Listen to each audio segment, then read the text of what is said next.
Jó 19, número 25, diz assim: porque eu sei que o meu Redentor vive e que por fim se levantará sobre a terra. Porque eu sei que o meu Redentor vive e que por fim se levantará sobre a terra. Você pode repetir esse versículo comigo? Jó 19 e 25. Eu digo e vocês repetem por causa das versões, não é? Porque eu sei que o meu Redentor vive e que por fim se levantará sobre a terra. Senhor, aplique a tua palavra no nosso coração. Faz de mim, meu Deus, apenas um canal aqui, a fim de que a tua palavra seja transmitida à tua igreja, que a nossa alma seja alimentada, que a nossa sede de ouvir a tua voz seja dessedentada nesta tarde. Que teu Espírito Santo tenha liberdade de atuar no nosso meio, que o Senhor nos fale, porque de fato nós precisamos ouvir a tua voz. Temos vivido, Senhor, dias tão difíceis, dias tão espinhosos, com tantas pessoas passando por situações complicadas, com tantas enfermidades surgindo, período de pandemia, meu Deus.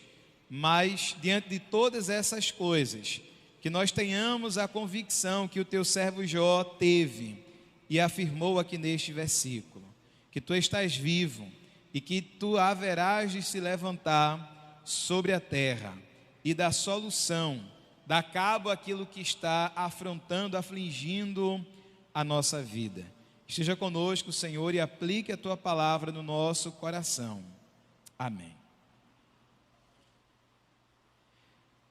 Meus queridos, vocês muito bem conhecem certamente este livro, o livro de Jó. Provavelmente este livro foi o primeiro dos livros a ser escrito, anterior inclusive aos livros do Pentateuco, Gênesis, Êxodo, Número, Levítico, Deuteronômio, enfim. Provavelmente este livro foi escrito até antes de Abraão. Jó, a Bíblia diz que era um patriarca e que ele vivia numa terra que não era, geograficamente falando, as terras que viriam a ser chamadas de Israel. Eram terras árabes, eram terras estrangeiras, eram terras que estavam distantes daquela terra que Deus havia prometido a Abraão, que ele possuiria e a sua descendência também haveria de possuir.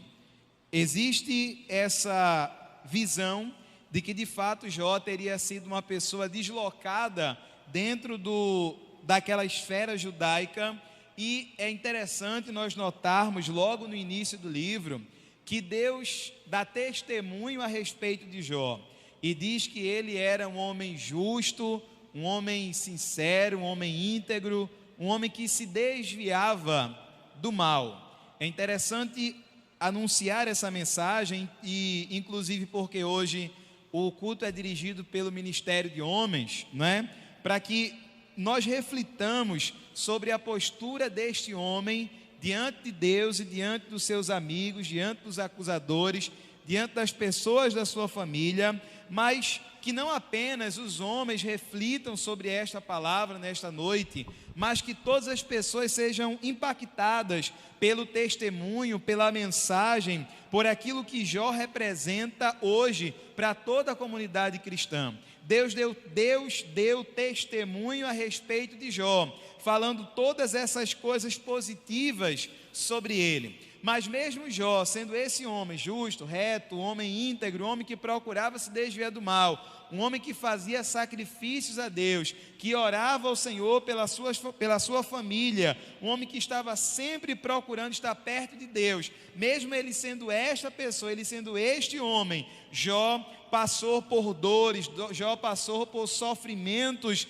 que muitos de nós sequer somos capazes de imaginar. Ele passou por esses sofrimentos, ele suportou esses sofrimentos, e interessante nós observarmos que este livro, o livro de Jó, foi escrito exatamente para tentar responder uma pergunta que é uma das que mais inquieta a alma humana: por que o justo sofre? Muitos ateus pegam essa passagem aqui do livro de Jó e, revoltados com Deus, querem negar a onipotência dele, no sentido de dizer o seguinte: se Deus é de fato poderoso, se Deus é de fato uma pessoa que ama aqueles que têm fidelidade para com ele, se ele de fato é esse homem ou esse ser que dizem que ele não é possível que ele veja alguém que ele mesmo disse que é justo sofrer do jeito como Jó sofreu e fique de braços cruzados.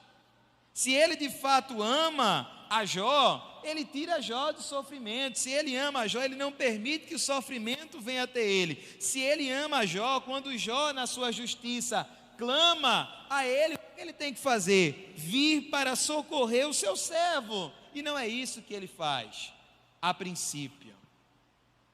E os ateus olham as páginas desse livro e muitas vezes, lendo obviamente como se isso aqui fosse um jornal, não conseguem compreender aquilo que estava de fato acontecendo na vida íntima de Jó para com Deus. Talvez o questionamento que Jó tinha, o questionamento que os ateus têm, pode ser também um questionamento que você tem em muitos momentos. Por que é que o justo sofre? Por que foi que Jó sofreu? Por que que várias pessoas que você olha e aos seus olhos são pessoas justas, passam por inúmeros sofrimentos? Para responder a essa pergunta, obviamente a gente precisa olhar o livro de Jó, a gente precisa olhar toda a Bíblia, mas a gente precisa partir de um princípio. Lembra daquele versículo de que se queixa o homem? E a resposta está logo lá, não é? Dos seus próprios pecados.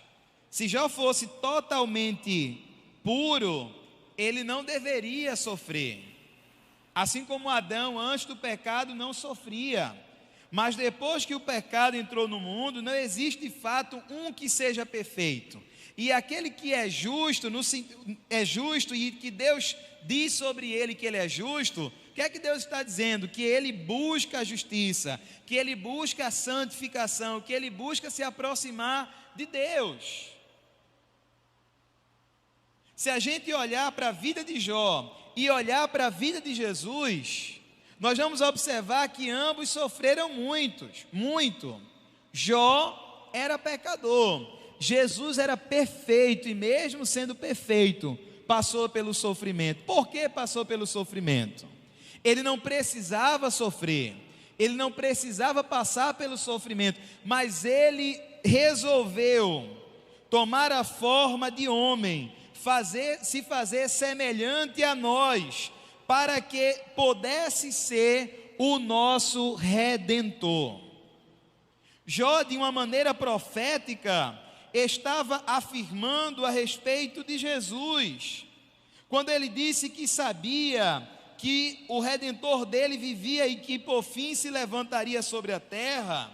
Ele estava de alguma maneira apontando para aquilo que aconteceria muitos anos depois.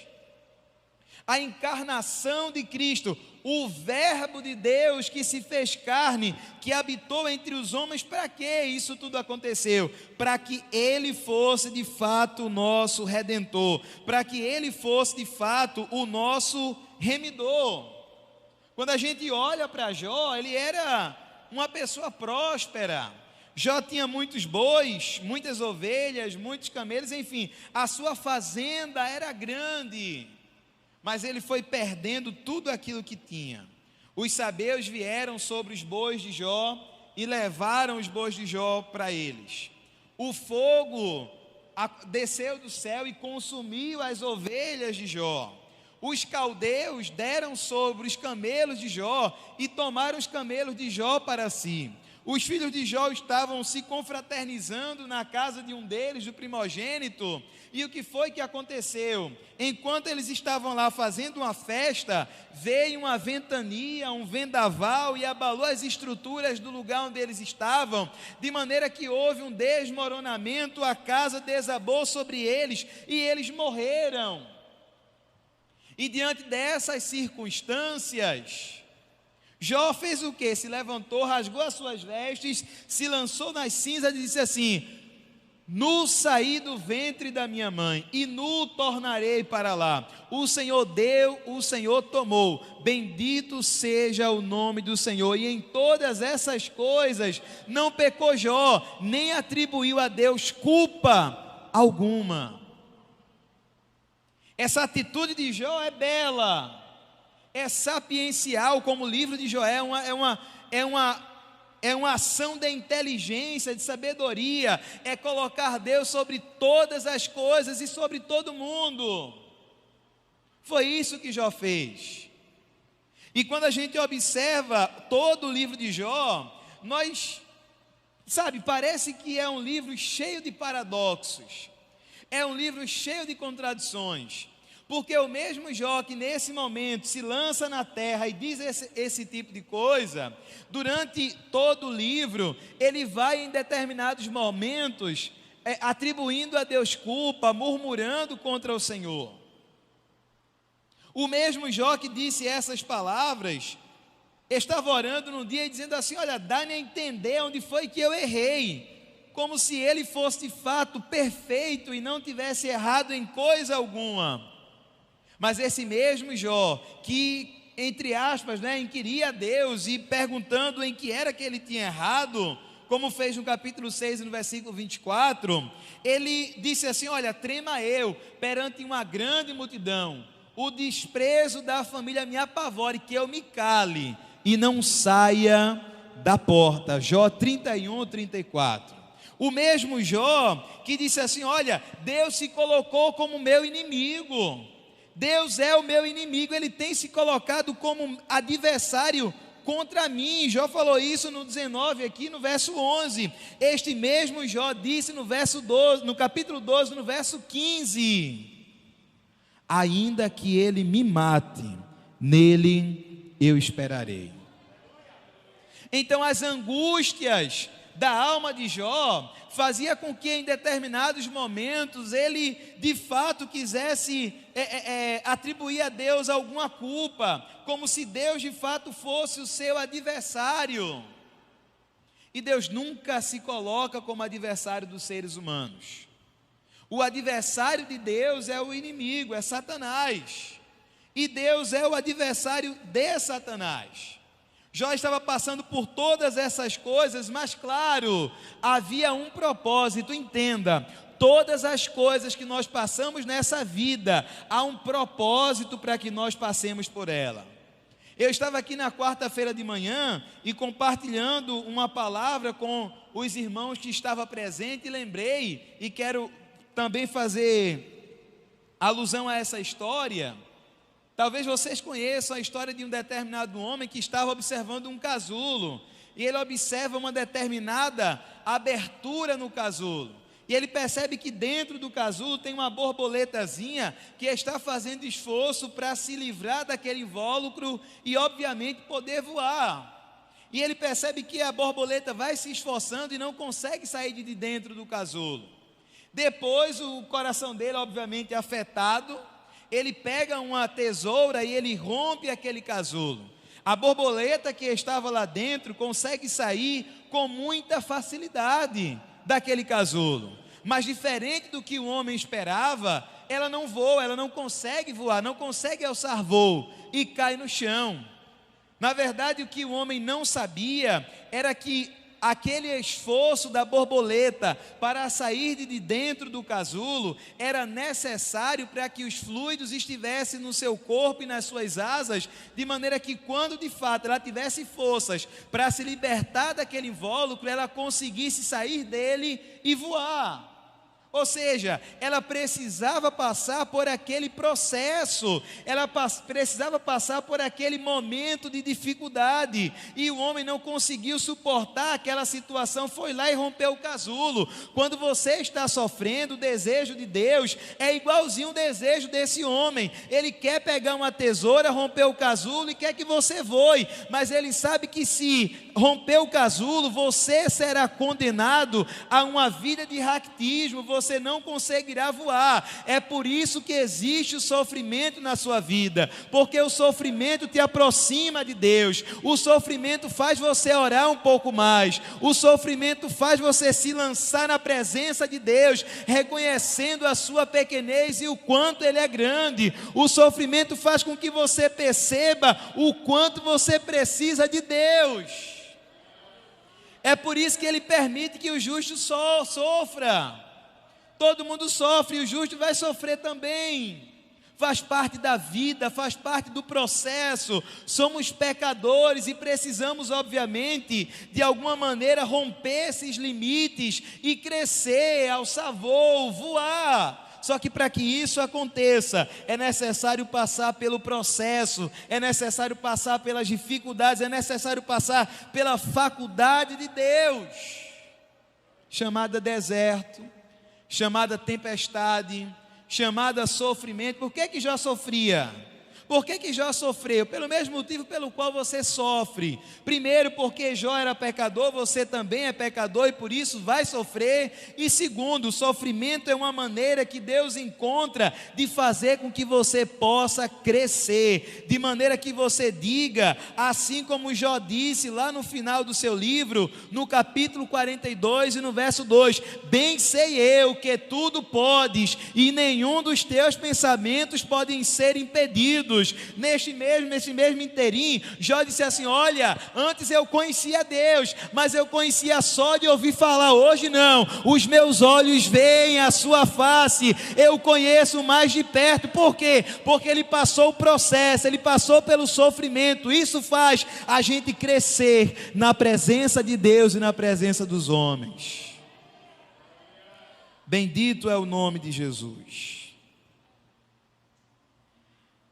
Olha o que Jó diz aqui: porque eu sei que o meu Redentor vive. Para a gente entender a expressão usada por Jó, a expressão Redentor, que é uma expressão que está escrito no original hebraico, que é o Goel, isso aqui significa remidor. Goel significa defensor, justificador, fiador. Quem era esse remidor? O remidor na cultura judaica era a pessoa que estava mais próxima de outra que precisava de auxílio. O que era que acontecia? Quando a gente olha, por exemplo, para o livro de Ruth, a gente percebe que Elimeleque toma a sua mulher e os seus filhos e saem da terra de Belém e vão para a terra de Moabe. E lá na terra de Moabe, os dois filhos de Elimeleque e Noemi se casam. Elimeleque morre e os seus filhos também morrem, de maneira que sobra só a mulher do Elimeleque, que é exatamente Noemi, Ruth, e a outra que havia se casado com o outro filho da Noemi. Depois de terem os homens da família morrido, tanto o pai, Elimeleque, como seus dois filhos, a Noemi diz assim: olha, não tem o que a gente fazer aqui, não tem o que eu fazer por vocês, fiquem aqui na terra de vocês, porque eu vou voltar para a minha terra, vou voltar para Belém. E aí uma diz assim: eu vou ficar aqui mesmo, mas Ruth diz assim: não, eu vou voltar com você, porque onde você pousar, eu pousarei. O teu Deus será o meu Deus, o teu povo é o meu povo, eu vou com você. E ela foi. Quando chegou lá, vocês conhecem a história. Ruth descobre sobre algo que acontecia dentro da nação judaica. É exatamente essa coisa do Goel, o remidor, que era o parente mais próximo. Era obrigação do parente mais próximo tomar por mulher aquela que tinha perdido seu marido sem ter tido um filho que respondesse socialmente por ela. E aí Ruth, eu descobri que o Boaz podia ser o seu remidor, foi até ele e, ouvindo conselhos de Noemi, depois de Boaz, junto com seus homens, terem trabalhado e terem deitado-se para descansar, Ruth deitou perto dele, ele se acordou meio assustado, o que é que você está fazendo aqui? E aí Ruth conta toda a história para ele, de maneira que o Boaz passa a ser o remidor de Ruth. O que é que acontece? Ele assume Ruth como sua mulher, ele casa-se com ela, de maneira a dar a ela todos os proventos necessários. Claro, quando Jó usou a expressão, eu sei que o meu Redentor vive, ele cita isso muito provavelmente antes da instituição do remidor na nação judaica, porque isso foi instituído por meio de Moisés. Mas quando a gente observa essa ideia da cultura judaica e observa o que Jó está dizendo aqui, ele está dizendo o seguinte: olha, para mim não tem mais jeito, não tem quem possa me ajudar, não tem quem possa me auxiliar, de maneira que eu preciso de um remidor, eu preciso de um justificador, alguém que possa me defender contra os meus inimigos, alguém que possa me defender no trato com os meus próprios amigos, porque eu não tenho ninguém. E nessas angústias de alma, Jó diz assim: olha, eu sei que não vou permanecer nessa situação para sempre, eu sei que a minha história haverá de mudar, eu sei que eu tenho um remidor, eu sei que eu tenho um defensor, um fiador, que haverá de se levantar em meu favor. Assim como Jó tinha crença num remidor, de alguém que se levantaria a favor dele contra todos os seus inimigos, inclusive contra as suas enfermidades, esta crença nós precisamos ter também.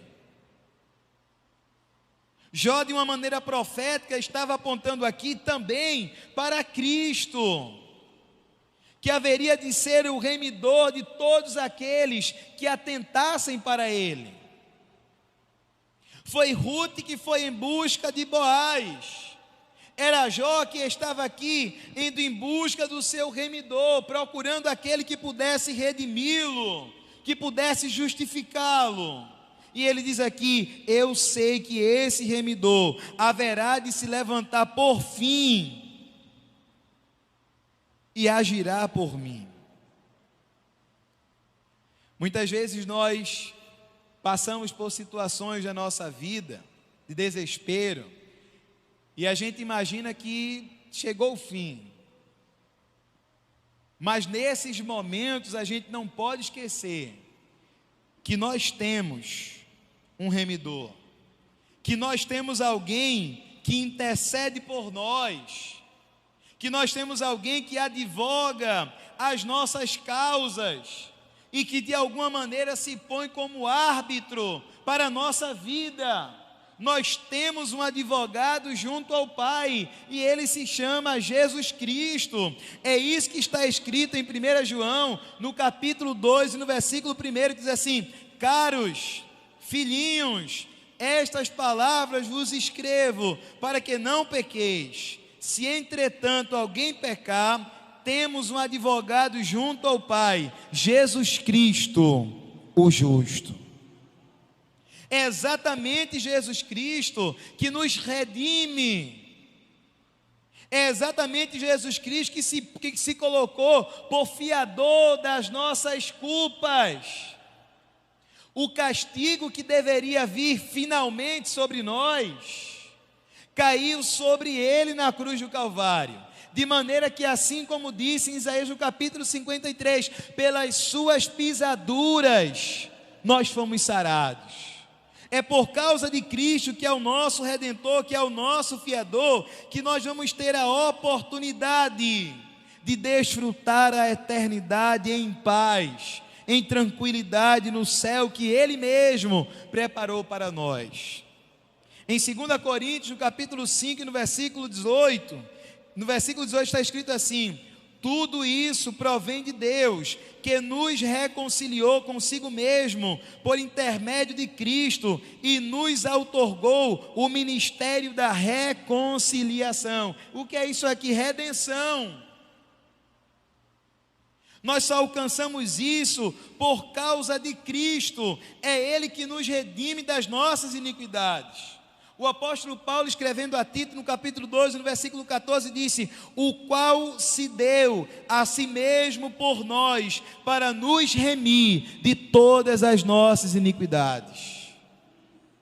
Se não fosse o sacrifício de Cristo na cruz do Calvário, se não fosse Deus, se não fosse Cristo se colocando por nosso árbitro, nós não alcançaríamos salvação. Mas Ele se levantou, Ele foi levantado na cruz, e por causa disso, nós temos condições de chegar até a presença de Deus. Por causa disso, nós somos justos diante de Deus. O escritor aos Hebreus, no capítulo 4, no versículo 15, disse: pois nós não temos um sumo sacerdote que não seja capaz de se compadecer das nossas fraquezas. Eu vou só mostrar o outro lado aqui. Nós temos um sumo sacerdote que é capaz de se compadecer das nossas fraquezas. Um sumo sacerdote supremo, que veio ao mundo e foi um igual a nós. Um homem igual a nós, 100% homem, mas que diferente de nós, não conheceu o pecado. Hebreus capítulo 4 e o versículo 15.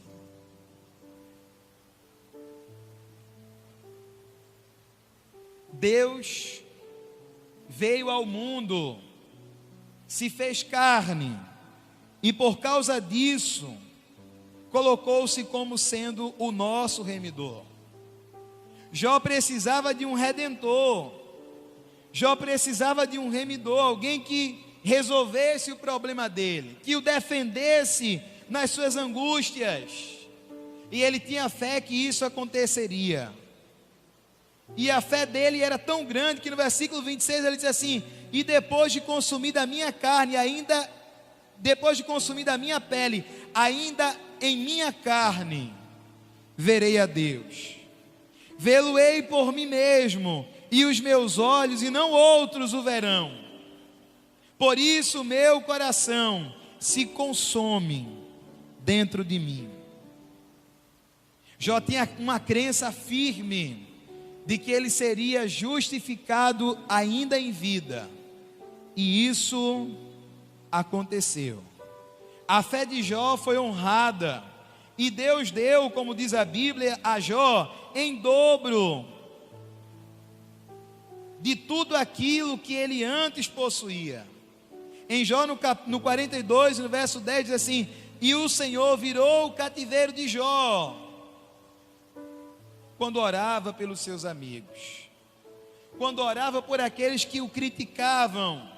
O Senhor virou o cativeiro dele. E o Senhor acrescentou a Jó outro tanto em dobro a tudo quanto dantes possuía. Jó tinha essa crença de que ainda em vida o seu cativeiro seria mudado, e assim foi. Mas o que talvez Jó não soubesse era que nessas palavras do capítulo 19, no verso 25, ele também estava apontando para um remidor final, Jesus Cristo, aquele que haverá de acabar, de exterminar com toda a dor e todo sofrimento aqui na terra. E nesse momento ele nos levará para ele mesmo. E essa promessa que ele nos fez é uma promessa firme e eterna, e ele haverá de cumprir a sua promessa. Lembra do que está escrito em João no capítulo 14, Os discípulos estavam preocupados a respeito da ida de Jesus. E aí eles disseram assim: Senhor, e agora? Nós estamos preocupados com a tua ida, e agora nós vamos ficar órfãos, vamos ficar sozinhos. Quem é que nos haverá de remir? Quem é que nos vai defender aqui na terra?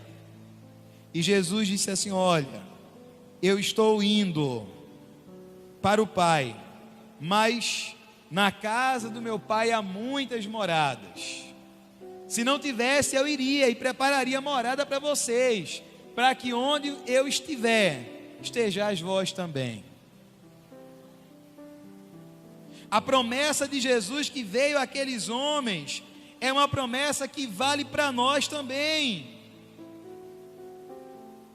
A promessa que Jesus fez àquele homem que estava na cruz e que pediu clemência a ele na cruz, no último momento da sua vida, é uma promessa que está para nós também.